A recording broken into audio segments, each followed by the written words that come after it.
The Galactic Council Hall was alive with noise. Thousands of alien voices echoed through the vast chamber. Creatures with wings, scales, metal limbs, and glowing eyes argued over trade routes, border disputes, and broken treaties. It was a normal day in the heart of the galaxy, where the great powers decided the fate of many worlds. Above them, stars glowed through the transparent ceiling, a reminder of the endless space they ruled. But something was about to happen, something that would make even the loudest fall silent. Suddenly, a strange sound cut through the noise. It was not a roar, not a mechanical alert, but a voice. Calm, steady, and alien to their ears, it spoke only 3 words: "This is Earth." Every conversation stopped.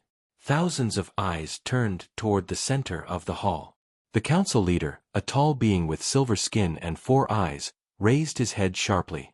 "What is this? Who dares?" he demanded. The sound had not come from any delegate. It came from everywhere, inside their speakers, inside their private channels, even inside their encrypted networks. The council's highest security should have been impossible to breach, yet the voice was there. Some aliens laughed nervously. "Earth?" One lizard-like delegate scoffed. "That old myth. A dead rock on the edge of the void." Another delegate with glassy skin hissed, "No one has heard that name in 1,000 cycles. Destroy the signal." But when the technicians tried, their systems froze. Screens flickered and went dark. Communication nodes locked themselves. It was as if the network wanted them to listen. Then the voice spoke again, clear and sharp. "We do not seek permission. We only speak once. Listen carefully." A wave of unease swept through the hall. Old rumors stirred in the minds of the elder races. Stories of a lost human world that had once been part of the galaxy long ago, then vanished after a great war. Some said it had been destroyed. Others whispered it had chosen exile. But no one truly knew. And now it was speaking. The council leader struck the floor with his staff. "Whoever you are, reveal your location. State your purpose." The only answer was silence, followed by a low hum that made the walls tremble. Light patterns formed in the center of the hall, not a full hologram, just a shadowed outline of a figure standing upright. 2 arms, 2 legs, a human shape. The outline did not move like a projection. It stood as if it were really there, watching them. The delegates felt their hearts tighten. So primitive, they thought. So small. And yet the figure held their entire chamber hostage with a single signal. "You have forgotten us," the voice said. "But we remember everything." A murmur of panic spread. Some shouted for their guards. Others demanded the network be cut manually. But the leader raised his hand and signaled silence. He sensed power in this voice. Not the kind that came from armies, but the kind that came from certainty. "What do you want, Earth?" the leader asked. The shadow figure tilted its head slightly. "To remind you," it said. "You left us once. You turned your ships away when we called for help. We survived without you. We grew without you. And now, when the Council claims to rule the stars, we return only to speak. Not to beg. Not to kneel." The hall grew cold. Delegates exchanged nervous glances. Was this a threat? Or a warning? One brave alien stepped forward. "You cannot be Earth," it said. Earth was a weak world. It had no fleets, no power. It was abandoned because it had nothing. The shadow flickered for a moment, as if amused. "Perhaps that is what you hoped," it said softly. "But weakness does not stay forever. We learned. We built. We endured." Before anyone could speak again, the shadow faded. The lights returned. Systems restarted. Screens blinked alive as if nothing had happened. Only a single message remained on the Council's main display, written in their common language: "We only speak once. Listen carefully." The Council leader stood frozen. Around him, the greatest rulers of the galaxy whispered in fear. No one had entered their chamber. No ship had crossed their borders. And yet, Earth had spoken. Somewhere in the dark, a lost planet had reached across the stars. And if it could send a message like that, what else could it send? The council hall stayed silent long after the strange message ended. Delegates whispered in fear, their voices low and broken.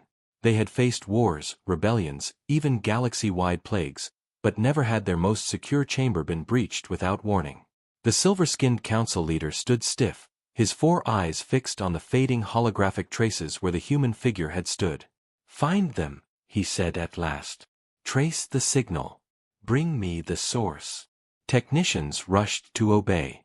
Fingers moved across glowing panels, claws tapped at encrypted consoles, and machines hummed.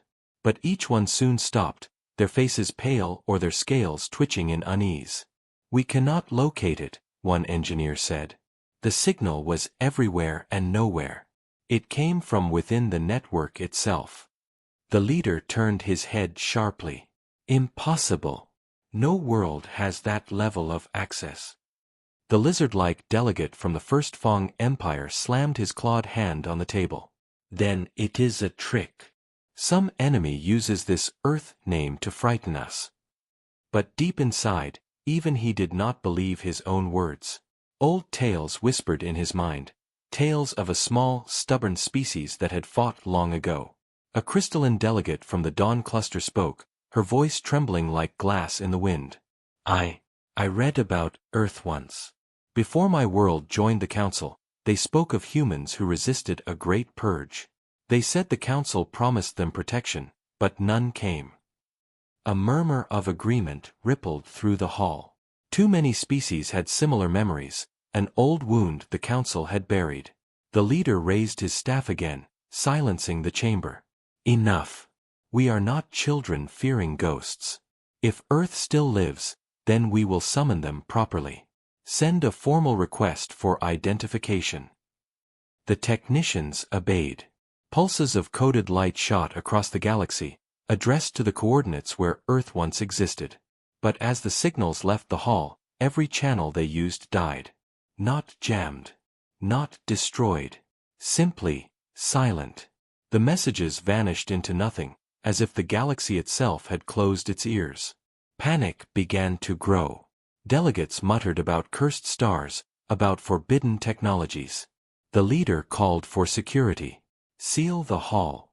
No one leaves until we understand this intrusion." Guards in heavy armor surrounded the exits. Yet, the fear was not of invasion, it was of something worse. A presence that could not be seen or touched. Meanwhile, whispers spread among the council members. Some remembered when Earth was cut off, sacrificed during a border war with an ancient enemy long erased from the records. Others recalled how Earth was labeled as unfit for aid to protect richer systems. It had been a decision of convenience, not justice. Now, that forgotten world had spoken again. "If they survived," one elder delegate whispered, "what have they become?" Outside the hall, across the galaxy, the news began to leak. Traders spoke of a ghost signal that silenced entire networks. Miners claimed to see strange lights on the edge of the void. A merchant fleet vanished near the old star routes leading to Sol, the system once marked as Earth's home. The Council tried to control the panic, but fear moved faster than their orders. In hidden chambers, powerful races held secret meetings.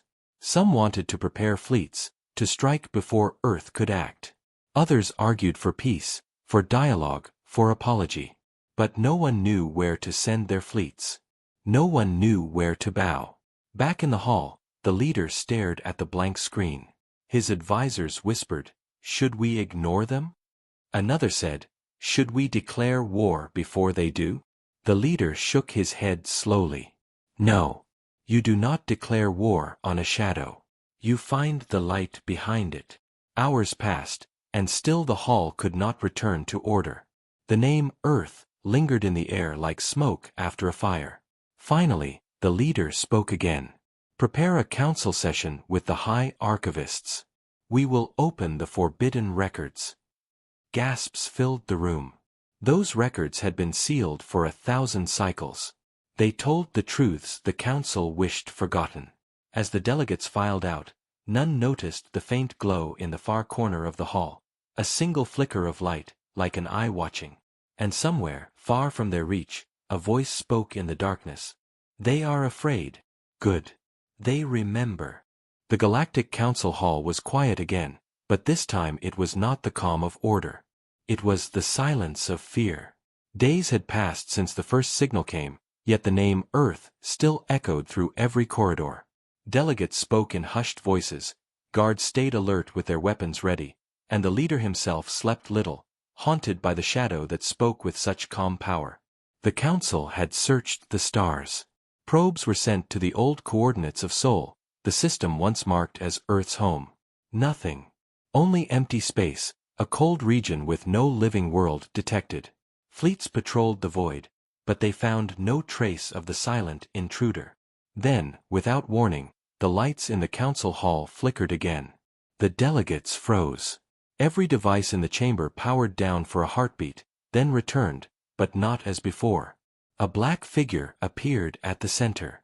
It was the same outline as before, 2 arms, 2 legs, a human shape standing tall. This time, it spoke first. You sent your signals. You demanded our name. Now we answer.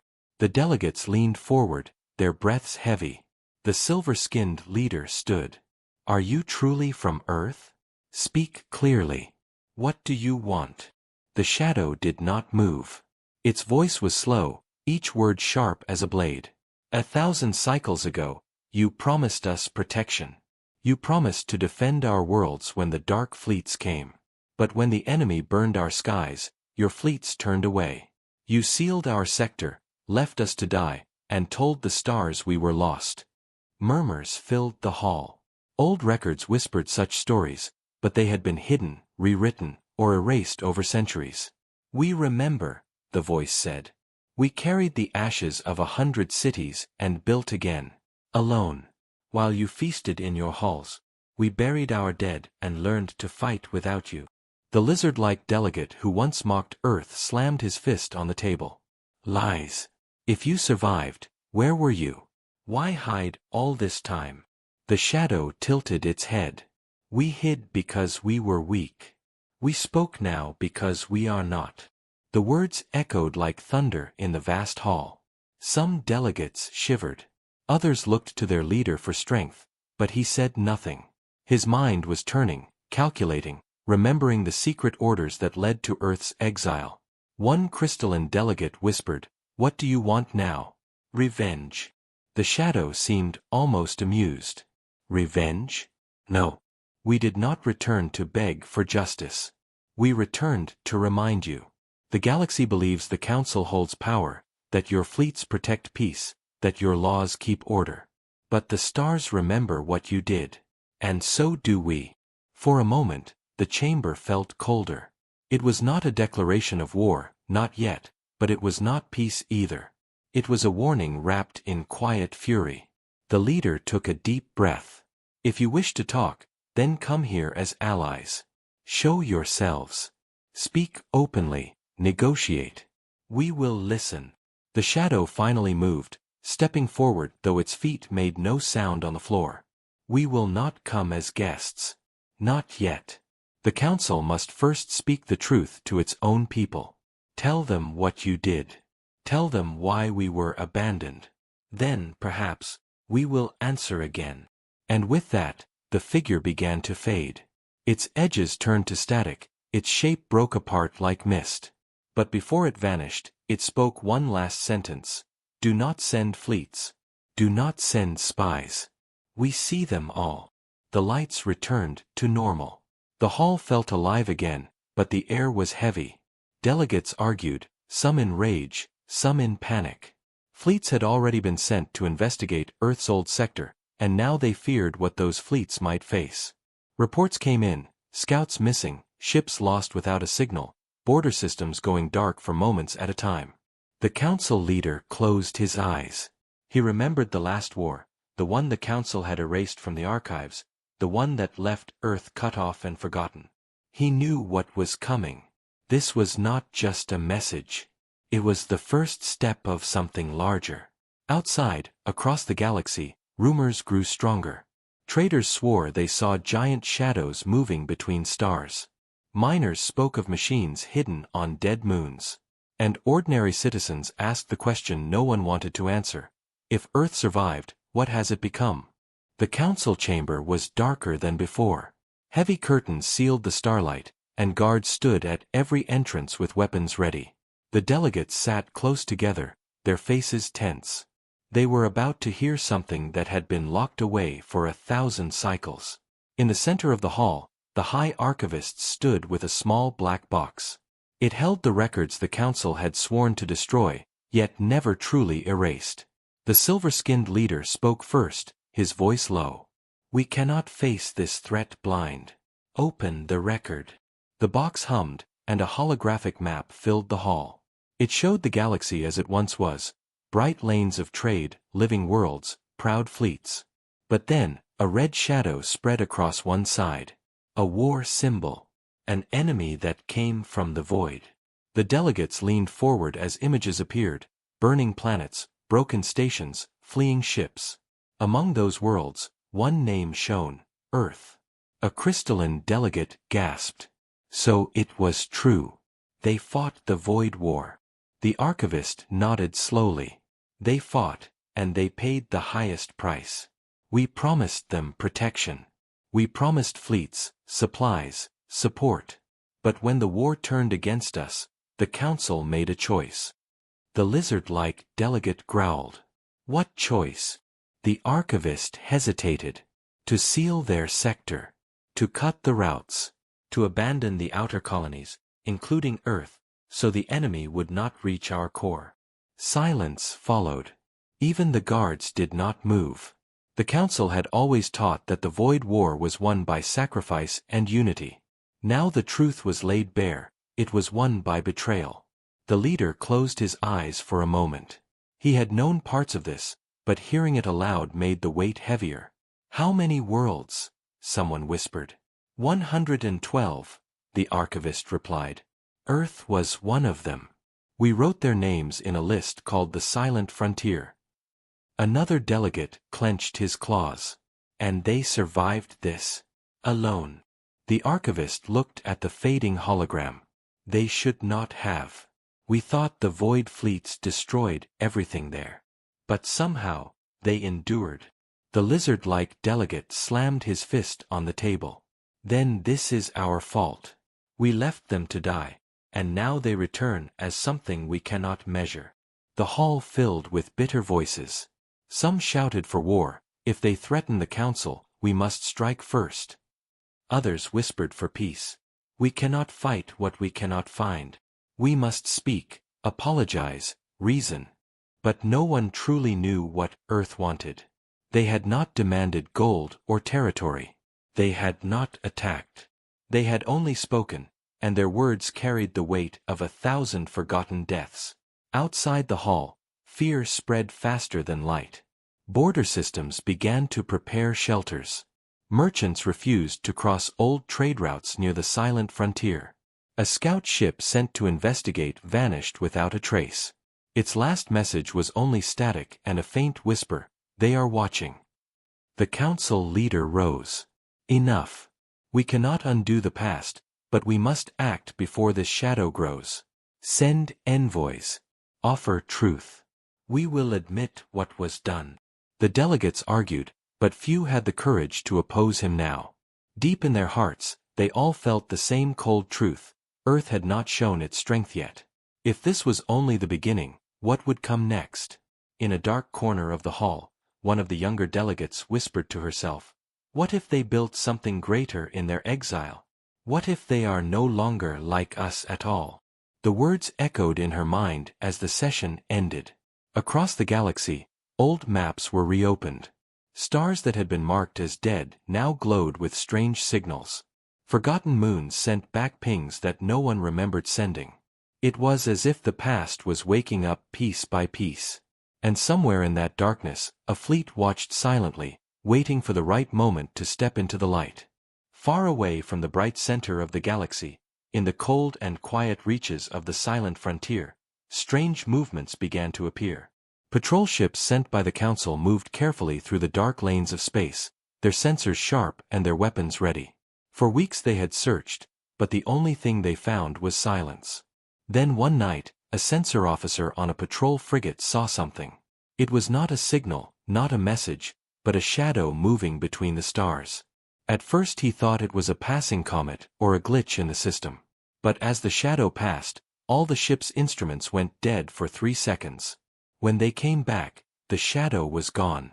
The officer reported it, and his captain sent the data to the Council. 2 days later, the frigate disappeared without a trace. No distress call. No wreckage. Only an empty sector where once a crew of 70 lived. In the Galactic Council Hall, panic began to rise again. Delegates argued, their voices sharp and fearful. "This is Earth," one said. "They are hunting our scouts." "Or warning us," said another. "Maybe they only want us to stop coming closer." The council leader stood still, his 4 eyes heavy with sleepless nights. "We were told not to send fleets," he said. "We ignored that warning. Now we see the cost." But not everyone agreed. The lizard-like delegate from the First Fong Empire hissed loudly.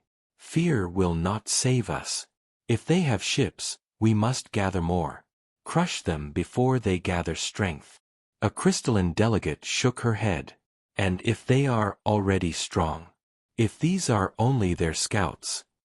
Rumors had already reached the outer colonies. Traders spoke of black shapes drifting near dying suns. Miners told of stars that blinked out for hours, only to return as if nothing had happened. Small outposts cut their transmissions, afraid to call attention to themselves. Then, 3 weeks after the first sighting, something undeniable appeared. A deep space relay near the old Sol route captured an image before its systems went dark. It was a ship. No, many ships, silent and dark as stone. They did not shine with energy. They did not carry flags or codes. They floated like shadows, but their shapes were clear. Massive hulls, sharp edges, rings of unknown metal. The image reached the council hall. When the delegates saw it, the chamber went silent. The ships were bigger than any patrol vessel, bigger than most war cruisers. Their design was strange, simple yet heavy, built for war, not for beauty. And they bore no marks of age. They looked new, as if built only yesterday. "How many?" the leader asked. The technician whispered, "At least 30, maybe more. Our relay failed before the count was complete." What did they do? Nothing. They did not fire. They did not move toward us. They just stayed there. The leader felt a cold weight in his chest. "They are showing us," he said quietly. "Not attacking. Showing." That night, the council gathered again in private. Some wanted to prepare defenses around the core worlds. Others wanted to send another signal to Earth, to beg for talks. But no one dared to send a fleet anymore. They remembered the warning: do not send fleets. Do not send spies. Yet fleets were already lost, and spies had vanished into the dark. Across the galaxy, the people whispered. Was this the return of an old ally or the rise of a hidden conqueror? Some prayed Earth would bring justice for the forgotten worlds. Others feared Earth would bring fire. And all the while, the silent fleet stayed still, waiting on the edge of the stars. The Galactic Council Hall was filled with a heavy silence that pressed against every wall. Days had passed since the image of the silent fleet reached the core worlds, and still no answer had come from Earth. No demands. No threats. Only their dark ships standing in the void, watching. The council leader sat at the high table, his 4 eyes fixed on the central platform where delegates argued in restless waves. "We cannot wait any longer," the lizard-like delegate from the First Fong Empire growled. "If we stay still, they will surround us. We must strike first." The crystalline delegate shook her head slowly. "You saw what happened to the scout fleets. They were erased without a sound. Do you want the same for your armada?" Murmurs filled the hall. Fear had already reached the heart of every race. Trade routes were empty. Border worlds had gone dark. Families whispered of war they did not understand.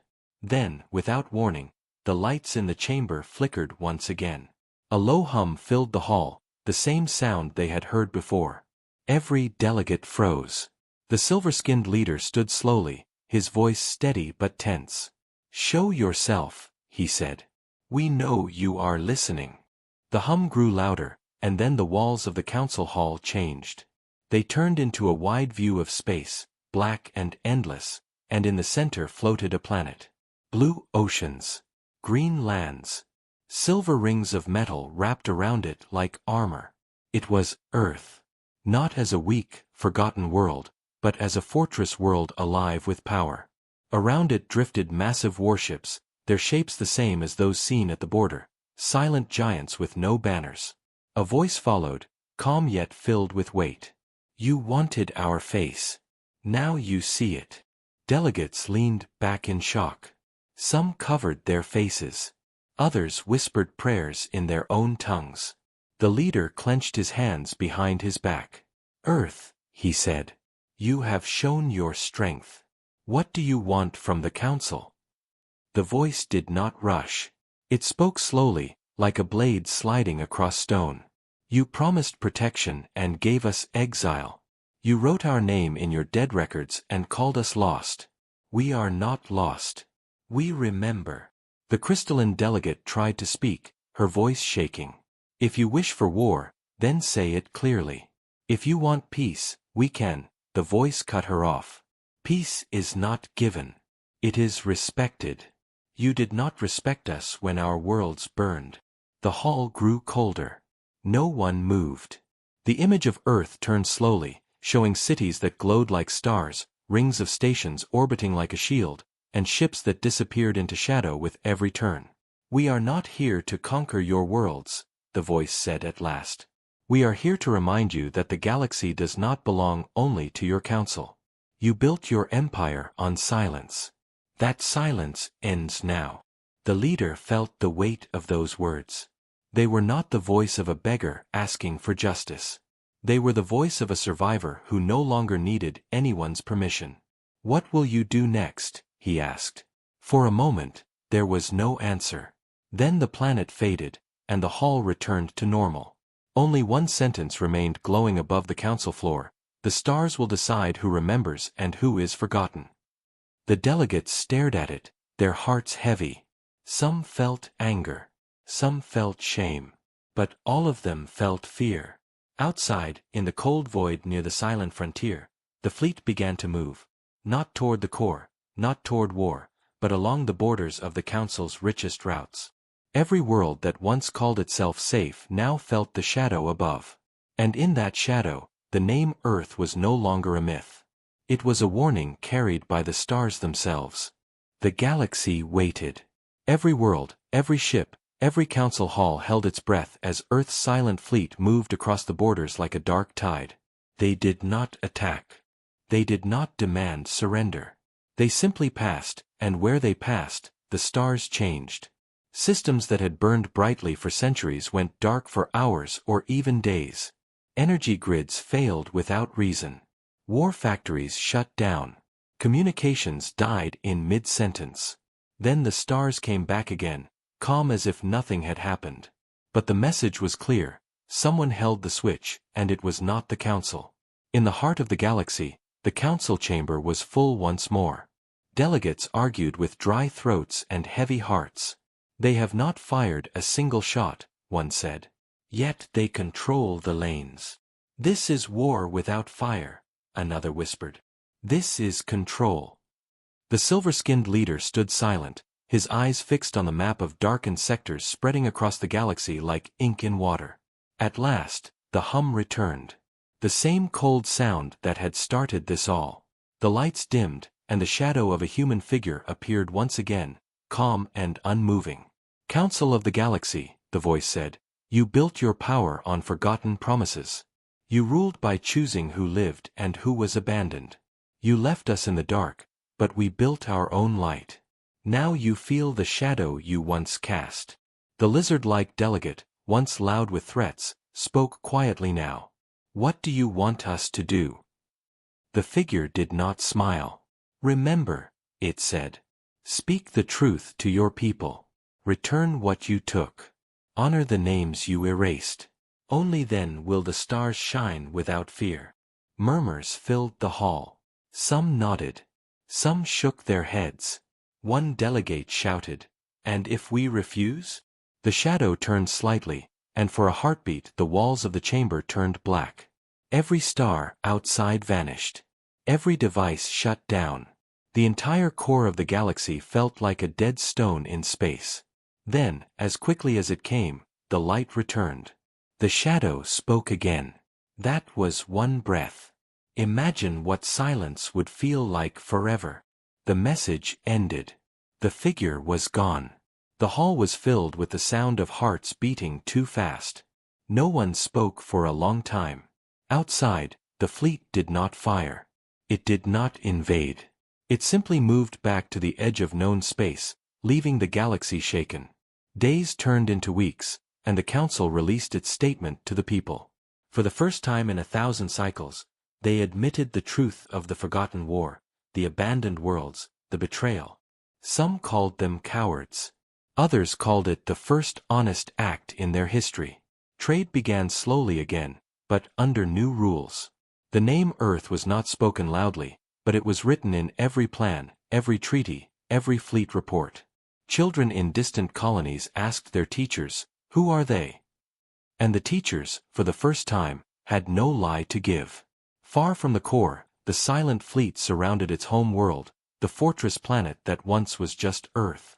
They did not celebrate. They did not claim victory. They waited. The stars were quiet, but the quiet was not the same as before. It was not the silence of ignorance. It was the silence of respect, and of fear.